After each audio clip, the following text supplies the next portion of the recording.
তো গাইজ গতকাল ছিল এফওএমসির মিটিং, যেখানে রেড কার্ড ডিসিশন হওয়ার কথা ছিল এবং সেটা হয়েছে রাত্রির দিকে। ঠিক আছে, যেখানে Federal Reserve leaves interest rate unchanged in March 2025, অর্থাৎ এখানে ফেডারেল রিজার্ভ কিন্তু কোনো রকমের রেট কাট করেনি বা রেট আগে যা ছিল সেই রকমই রেখেছে। ঠিক আছে, আগে যেটা রেট ছিল 4.25% থেকে 4.5%, সেটাকেই রাখা হয়েছে, অর্থাৎ আনচেঞ্জ অবস্থায় রাখা হয়েছে, কোনো রকমের চেঞ্জ কিন্তু হয়নি। তারপরে আসে জেরম পাওয়েলের প্রেস কনফারেন্স। সেখানে কিন্তু জেরম পাওয়েল কি বলেছেন যে এত তাড়াহুড়ো নেই রেট কাট করার জন্য। ঠিক আছে, Fed chair Jerome Powell says the Federal Reserve does not need to be in a hurry to adjust interest rate. ঠিক আছে, অর্থাৎ ইন্টারেস্ট রেট সম্পর্কে কোনো রকমের তাড়াহুড়ো কিন্তু নেই, সেটাও কিন্তু বলেছেন। এবং তার স্পিচের মধ্যে আবারও বলেছেন, কি বলেছেন এখানে দেখুন, যদি দেখি তো এখানে দেখুন বলেছেন, Fed chair Jerome Powell says inflation is rising partially due to president Trump's tariff, অর্থাৎ প্রেসিডেন্ট ট্রাম্পের যে টেরিফ নীতি, যার জন্য কিন্তু ইনফ্লেশন কিছুটা হলেও বেড়েছে, এরকমের কিন্তু মন্তব্য তিনি করেছেন।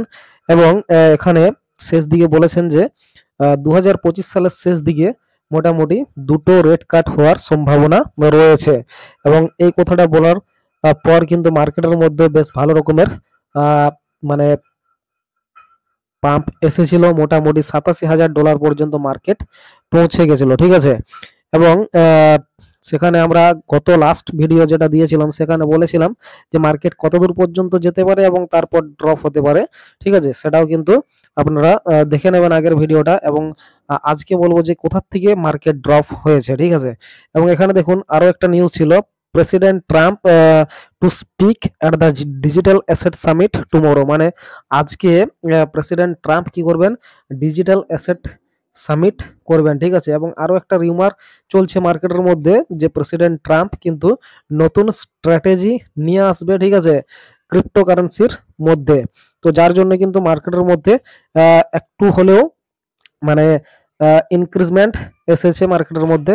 চলুন আমরা চার্ট দেখে নিই, এবং তার সাথে সাথে আরো দুটো নিউজ আছে সোলানা এবং এক্সআরপি নিয়ে। তো গাইজ আমাদের লাস্ট ভিডিওতে যেটা বলেছিলাম যে মার্কেট যদি উপরে যায় তো কত দূর পর্যন্ত যেতে পারে, এখানে বলে দিয়েছিলাম $86,000 পর্যন্ত কিন্তু মার্কেট যেতে পারে। গতকালকে মার্কেট কিন্তু $87,000 পর্যন্ত গিয়েছিল, মানে যেটা প্রেডিক্ট করেছিলাম তার থেকে আবার একটু উপরে গেছিল। তারপরে কিন্তু মার্কেট দেখুন ডাম করছে, এবং এটা ছিল কি আমাদের একটা গ্যাপ তৈরি হয়েছিল সিএমএ। ঠিক আছে, যে গ্যাপটাই কিন্তু ফিল করেছে। এবার আমি বলেছিলাম যে এই গ্যাপটা পূরণ হওয়ার পর কিন্তু আসল যে মুভ সেটা শুরু হবে, সেটা নিচ দিকে হোক বা উপর দিকে হোক। ঠিক আছে, তো এখান থেকে দেখুন নিচ দিকে আসছে, তারপর এটাকে ফিল করে পরে মানে এটাকে আবার উপরে যাবে, এবং তখন কিন্তু যাবে কোথায়, আমি বলে দিয়েছিলাম এখানে চার্ট অনুযায়ী $92,000 পর্যন্ত, যেটা কিন্তু আমাদের কাছে সব থেকে বড় ধরনের রেজিস্ট্যান্স রয়েছে।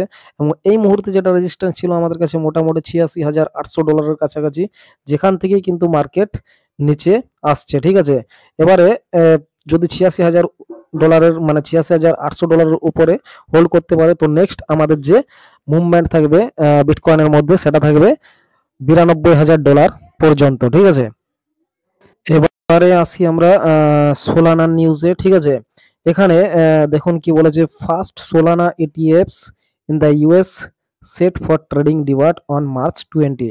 তো 20 মার্চ সোলানার যে এটিএফ, এটা কিন্তু স্পট এটিএফ না, ফিউচার এটিএফ আসছে। ঠিক আছে, 20 মার্চ মানে আজকের দিনে, এবং ট্রেডিং স্টার্ট হবে।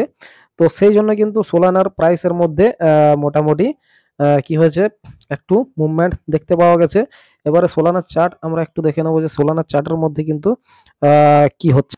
তো এখানে যদি সোলানার চার্ট দেখি তো নিউজ আসার পর কিন্তু সোলানার প্রাইসের মধ্যে ইনক্রিজমেন্ট এসেছিল। এখানে যদি দেখি আমরা তো সোলানার মোটামুটি $132 যে রেজিস্ট্যান্স, 132 থেকে মোটামুটি $36 মধ্যে যে রেজিস্ট্যান্সটা রয়েছে, ঠিক আছে, সেই রেজিস্ট্যান্সটাকে টাচ করে পরে আবার কিন্তু নিচে আসছে, অর্থাৎ $137 উপরে থাকতে হবে যদি উপরে যেতে চাই। ঠিক আছে, এবং সেক্ষেত্রে কিন্তু $162 পর্যন্ত আমাদের ফার্স্ট যে টার্গেট সেটা কিন্তু থাকবে। এখানে যদি আমাদের এই $32 যেটা রয়েছে সাপোর্ট, সেই সাপোর্টটাকে যদি ব্রেক করে তাহলে আমরা সোলানায় কিন্তু আবার $120-21 কাছাকাছি কিন্তু দেখতে পাবো, ঠিক আছে।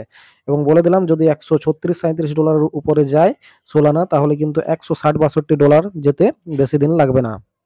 আর এক্সআরপির নিউজটা যদি আমরা দেখি তো এখানে দেখুন এক্সআরপির বিরুদ্ধে যে এসইসির কেস চলছিল 4 বছর ধরে সেটা কিন্তু ড্রপ করে দেওয়া হয়েছে, ঠিক আছে।